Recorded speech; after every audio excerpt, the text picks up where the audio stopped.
Hello everyone and welcome back to a new video. In this video I'm gonna show you guys how you can access your web browser on the PlayStation 5.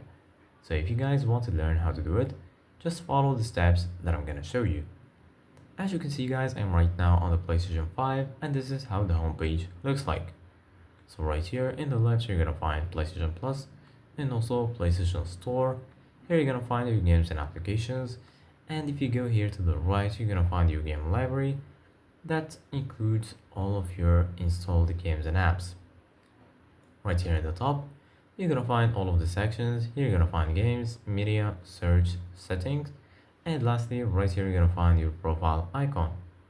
So right now, if you want to access the web browser on the PlayStation 5, first of all, you need to click on the PS button on your controller.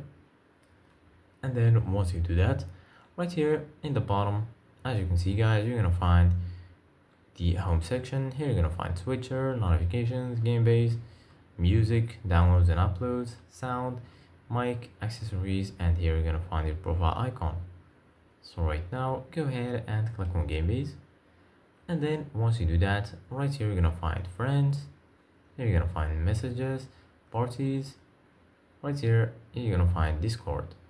So basically guys, right now go ahead and click on messages, and then go to any conversation, and then just go ahead and click on X to enter a message, then type youtube.com like this, and then once you type youtube.com it will display as a link.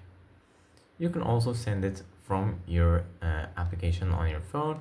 So once you send it, it will display as a link like this, as you can see guys right here, and then you're gonna be able to open the link.